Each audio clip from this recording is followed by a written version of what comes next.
Hello, ladies and gentlemen, and welcome to my channel. This is Ed from Ed's Elegant Coins.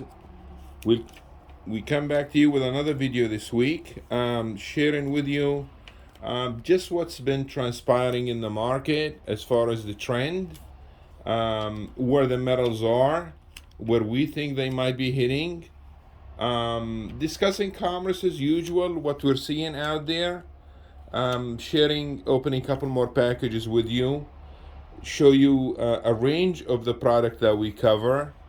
Um, you don't pass up certain section of the coin market when you are a coin dealer, unless you absolutely specialize in just the bullion or just numismatic, which some dealers do for the most part.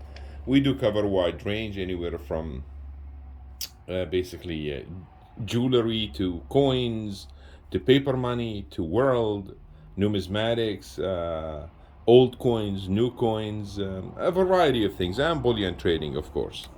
I had mentioned a couple of points I'd like to touch on, which is gold, predicted gold. Just maybe, I think it was the video before last, maybe, that we're gonna touch the low 1600s, then we'll bounce off of that. And it did exactly that. Don't know exactly what it in the 1620s, I think it was. And a few months back, I had mentioned that platinum is way undervalued. Shouts out to platinum, has made a very nice move, but I think we'll see if it takes 1100 and see where we go. Long term, again, predicting it's a good play going forward. Um, we've had few items that we've sent in, some to PMG, which is again part of the NGC or affiliate, I would say. They specialize in the paper money. They have other branches as well. This is what we had. These notes, I did show them to you earlier before we sent them. There were two consecutive notes. So I'll show you what's basically come in. These two notes, they did call them, turn the lights off, they did give him a AU55. One that's about uncirculated. You see the serial number. I'm surprised. I thought this was a really like crisp note, but the God spoke, and it is what it is. The other one is a 37. These were the consecutive notes, and they gave that a 55 as well. The only difference is this one here is his EPQ, which is exceptional paper quality, which adds a little bit more of a mystique to the item. Yeah, here they are. That's the two notes consecutive, side by side. Nice, clean notes, no issues. These are in the low threes, I would say, as a pair. So yeah, obviously brings down the value of them, assuming that uncirculated is much higher, but it still is very neat item. So that's the one.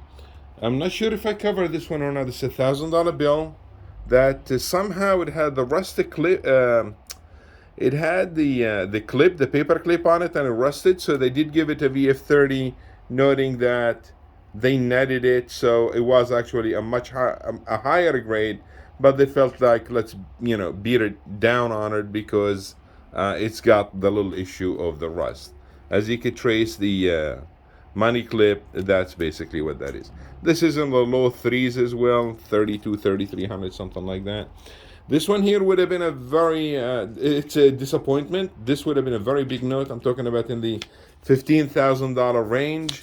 Unfortunately, they make a lot of fake ones, and this happened to be, according to PMG, not genuine. So they had it all ready to go, but then they stamped not genuine. It's such a shame. A gorgeous note as well. Yeah, that was a disappointment. Even in this poor condition, this is several $1,000s worth. Beautiful note. I'm sure there's some kind of a value to it as it is, just, because such a great counterfeit, but that's what that is. Now we'll be opening two packages to give you an idea about the range of coins that we cover. May have touched back on this a little while back. Why do we send lower end coins for the grading service and just kind of spend the money? The collectors want to make sure that the coins are genuine. Yeah, sure, they're gonna pay less for them because they have issues, but at least when they are clean and genuine, if cleaned or not, there's still a market for them. Versus saying, I don't know if it's fake, so yeah, if you don't know if it's fake, then you shouldn't be buying it. So it's just an extra assurance. So we make sure that the collector does have the assurance. So we'll see what we did. This was a world coin submittal, I believe. The other one is a modern US. We'll go over that. That's another area that we do cover. I don't want to cut myself here. So we're gonna go just a little gentle with this. And here we are. So let's see what we did with this one here.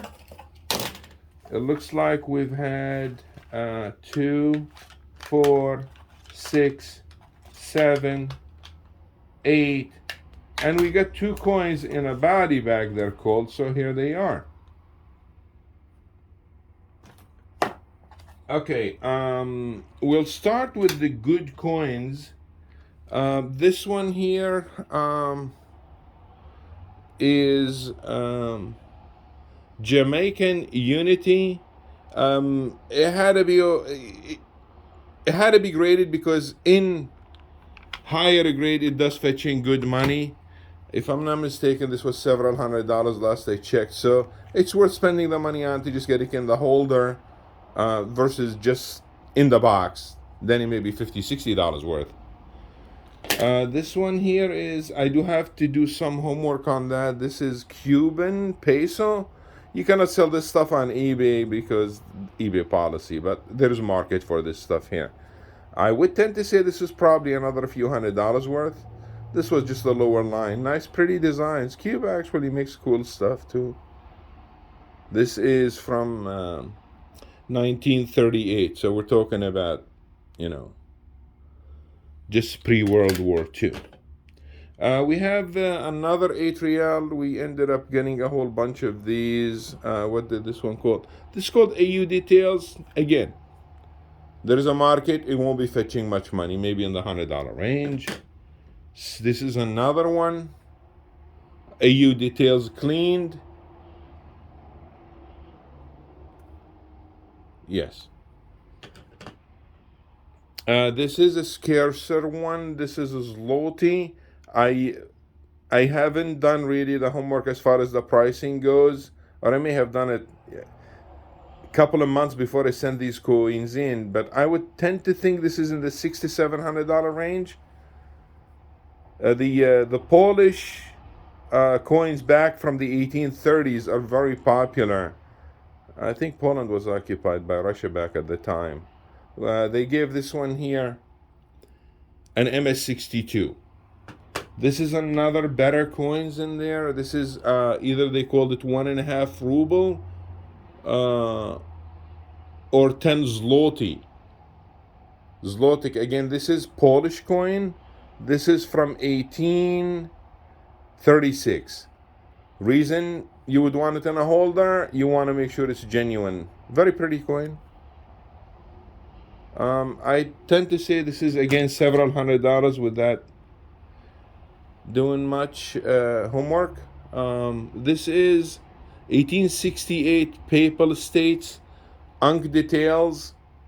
And what is the issue with this? It says obverse cleaned. So that's what that is saying.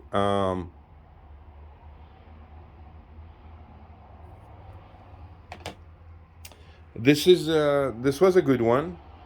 A 5 peso MS-64.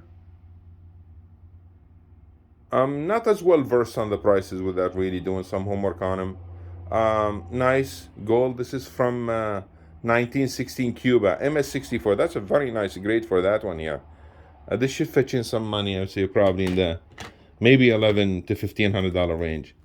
This one here, this is Saudi, I believe. And what do they call this? Yeah, this is Saudi.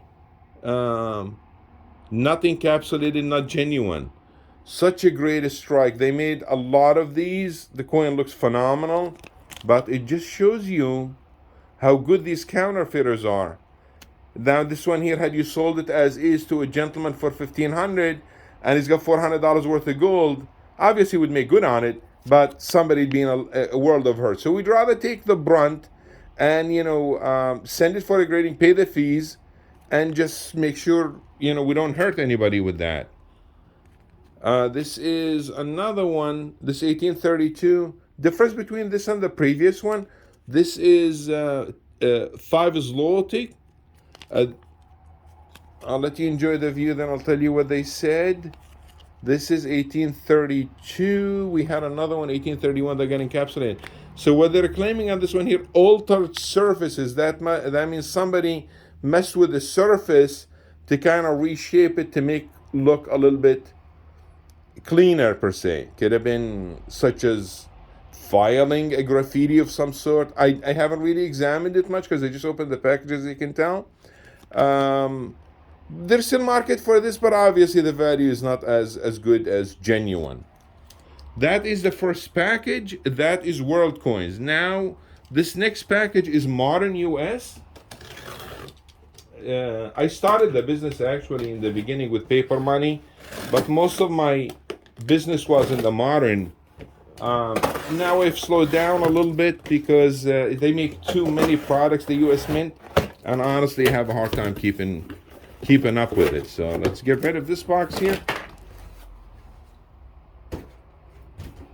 And here we go. I think this was a 12 coin submittal. And I'll explain to you the reason why I decided to grade this. First of all, make sure they are genuine, which it looks like they're all slabs, so obviously they're all genuine. Second of all, we would from 69 to a 70, these coins jump up really, really significantly. So we are going, I don't want to mess up the holders. I'm going to be a bit gentle. Let me move the box if you don't mind, then we'll see what we ended up with. So here we go. The first one is, this is 2019S. This is the one everybody went crazy over, the lowest minted silver eagle. This is in the about $1,100 coin. In 69, it's a shame. In the 70, this thing like doubles, just to let you know. That's why it's so crucial to have, a shot at 70. You spend the money and, it's a draw of the luck. But 69 is not bad. This was one. These are the newer called Centennial Quarters. This is a copy of the new, it is a real coin, but it's to commemorate the 1916 issuance of the Standing Liberty Quarter. Same exact thing, it's just it's a quarter of an ounce gold out of 24 karat gold. It's called the Centennial coins. This is another one. So this 7 need, and so did the other one. So I needed to bore you with that. Now this is a different. This is the 3/4 ounce, the Kennedy, beautiful coin. Look at the devices. Now in raw condition, it's about $1,500 range in the box. When you get it to 70 or 69, this is 70. So this jumps right away to like about the $2,200 range. So it's a big difference. It does pay to pay that $50 on grade if you got a shot at that. So if you send 2 of them, one of them makes the holder in 70, bingo, you're in the money. We sent 2 of these, and they both 70. Excellent. This is the back, just like, copy of the silver $50, 1964. It's 3/4 of an ounce of pure gold. So we had 2 of those. Then the dime. So we had the Mercury dime. This is about $375, $400 coin in a 70, which it did make a 70. Just like the Mercury dime, but in 24 karat gold. It's 1/10 of an ounce as far as the gold, if you're concerned about the gold. Jackie Robinson, this was very popular back at the time. It still is. It's a nice coin. This also came back in MS70, scarcer than the proof version. I think a mintage of around 6,000. This at one point traded 5,000 just raw a few years back. So in a 70, this is again $1,500, $1,600 coin. Very, very low minted coins in MS70. Then we have the bimetal. The only bimetal that we made in the US was half platinum, half gold. And Nice. The torch, year 2000, called Library of Congress. This is a 69. 69 is about $900 coin. This came back as 70. Nice. And that's a 70. And that's a 70. Wow. This is tough coin to get in a 70. So from 900, now you're going, boosting it right to $1,500, $1,600 range.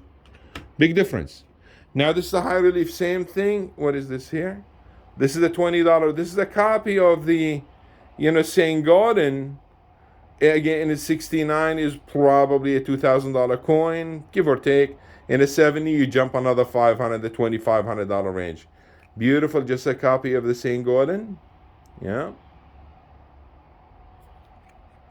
And that's as far as that goes.